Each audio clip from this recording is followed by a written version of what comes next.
Yesterday marked the third anniversary of the January 6th attack on the Capitol. And our CBS News polling shows that many Americans in each party are uneasy about the prospects of a peaceful transfer of power in future elections, with half the country expecting there will be violence from the side that loses.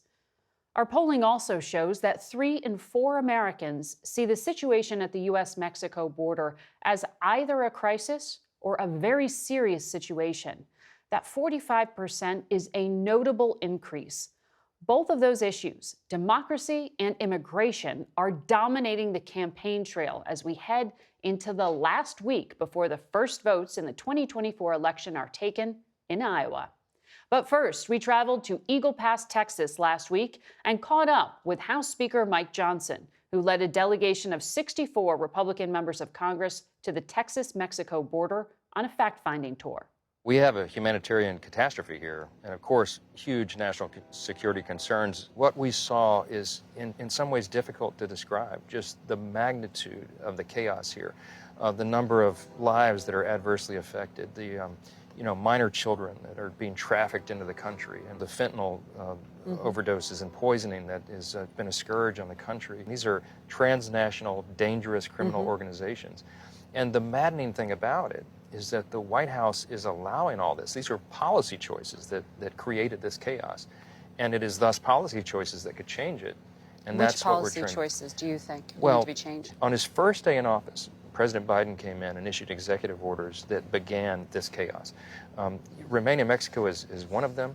The catch and release program has created part of this problem. You could end catch and release. But you need the logistical and financial support to be able to do that. Congress has the purse strings to give them the money to do that. That's true, but I'll quote to you the deputy chief of the U.S. Border Patrol. He said, "It is as if we're trying to administer an open fire hydrant." He said, "I don't need more buckets. I need the flow to be turned off." And the way you do that is with policy changes. We're just asking the White House to apply common sense, and they seem to be completely uninterested in doing so. So we toured the Firefly facility, that tented facility. You all went on the same tour.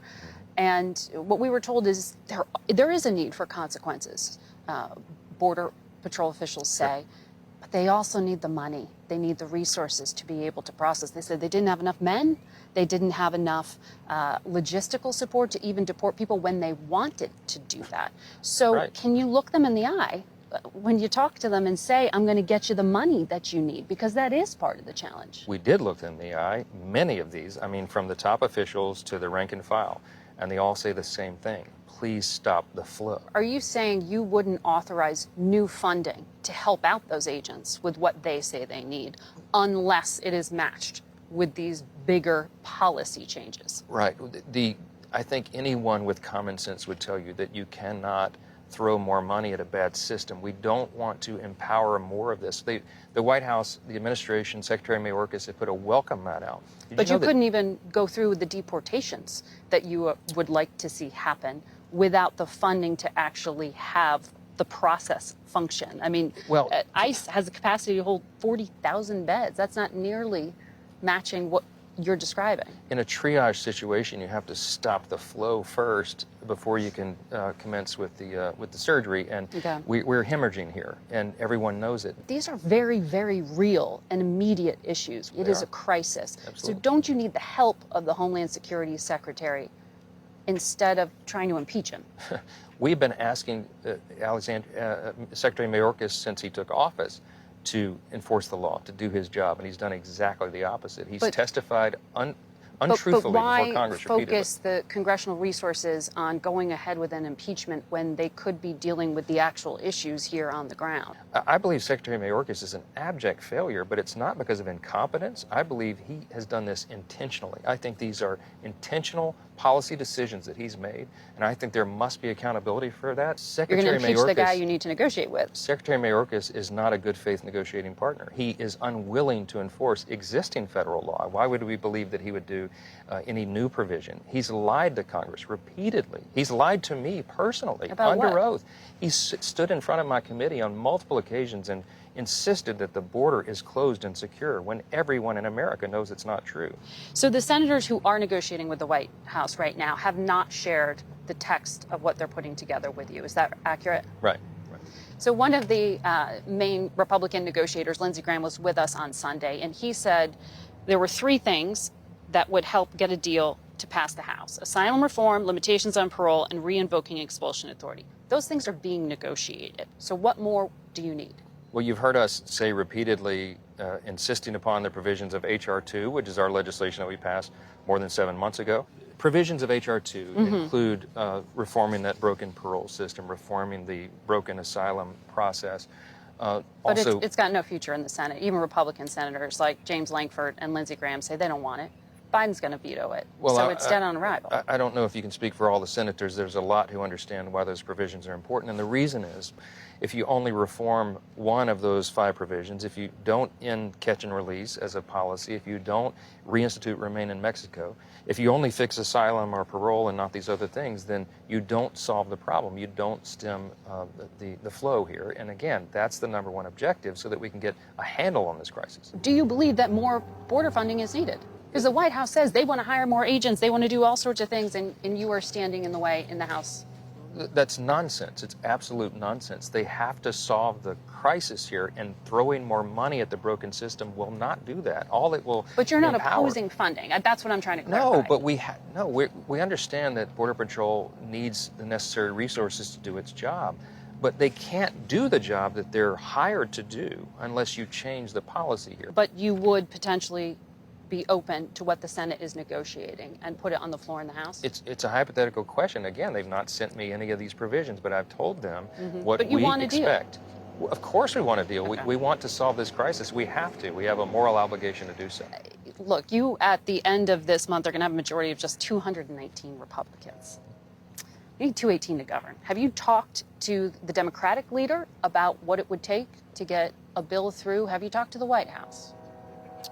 No, Hakeem Jeffries and I are colleagues and friends and have a good relationship with him. I'm not deterred by this at all. I'm undaunted by this. We deal with the numbers that we have. It will be one of the smallest majorities in the history of the Congress, clearly. Doesn't give you a lot of wiggle room. It doesn't, but we do have, I think, a lot of unity on the big important issues that we're really focused on. And I'm confident that we'll get the job done and be able to demonstrate that we can govern well. And I think that's one of the reasons that we'll expand this majority in the next election cycle. I'm very optimistic about that. Well, first you got to keep the government open. January 19th. We do, and we've been negotiating in good faith all through the holidays, every day over the holidays, except for Christmas, on the top line numbers. And I think that we may be close to a deal, but we have insisted that federal spending must be addressed in a very serious and sober manner. We crossed an important threshold this week, $34 trillion in federal debt. There's never been anything of that magnitude in the history of the country, and it's not sustainable. The Congress has a responsibility. We have the power of the purse, of course, and we have to be good stewards of precious taxpayer resources. We cannot continue to borrow money to spend it. And so reducing non-defense discretionary spending must be a priority of Congress, and we're trying to insist upon that in these negotiations. When President Trump says immigrants are poisoning the blood of our country, is that a statement you agree with? That's not language I would use, but I understand the urgency of President Trump's admonition. He's been saying this since he ran for president the first time, that we have to secure the border. And I think the vast majority of the American people understand the necessity of that, and I think they agree with his position. But that statement goes beyond what you are personally comfortable with. It's not language I would use, but I understand. Because it sounds hateful. Well, it's not hateful. What President Trump is trying to advance is his America First priority, and I think that makes sense to a lot of people.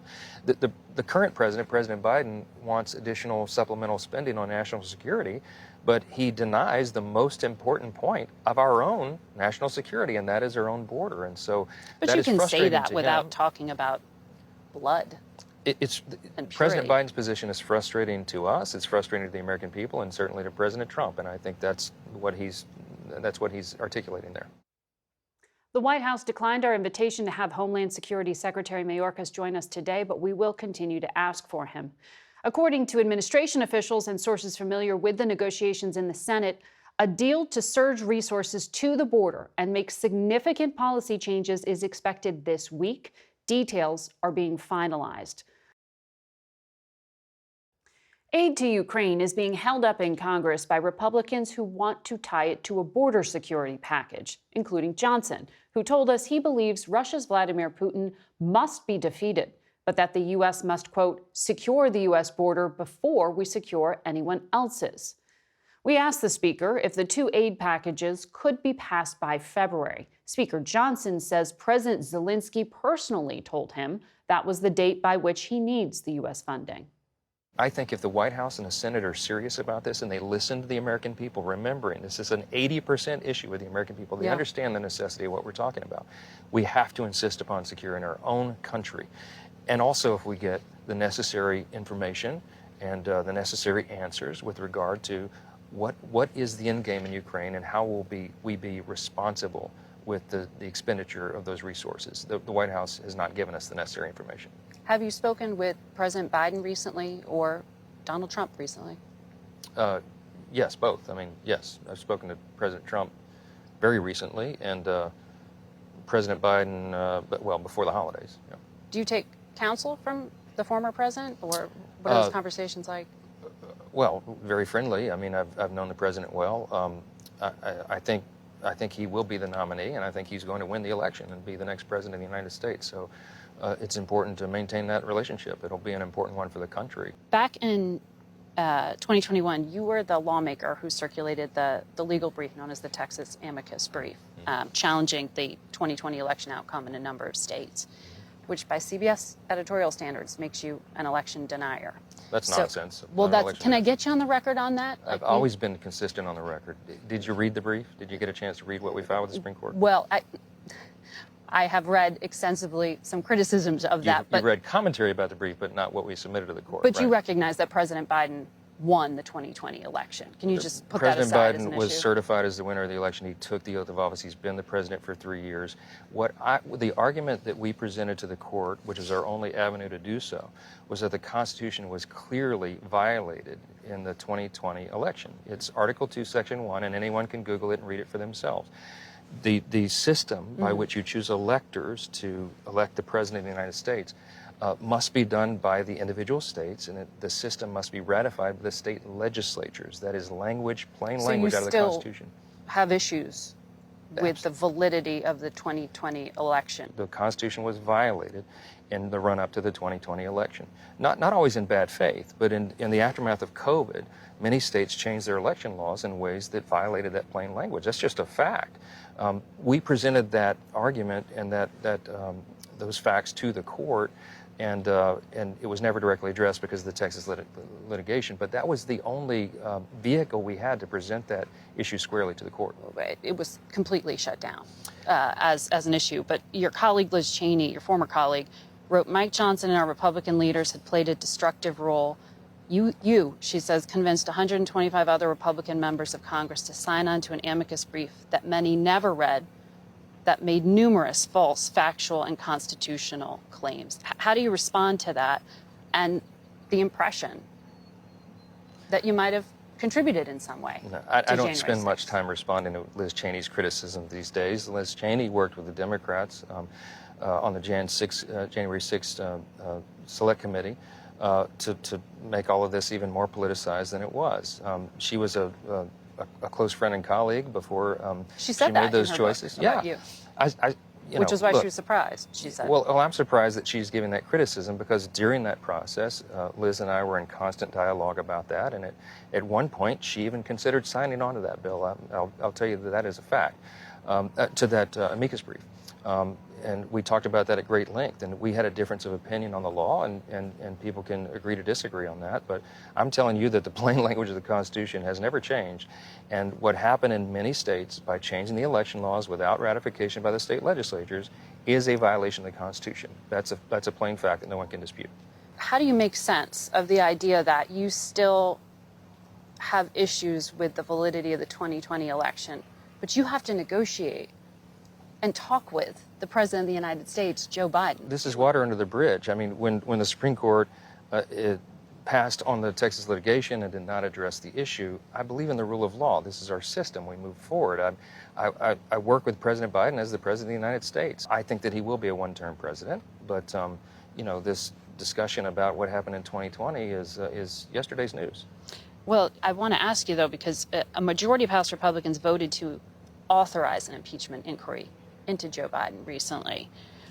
What do you think he should be impeached for, and how do you negotiate with him in the process of that impeachment? The House or has potential impeachment.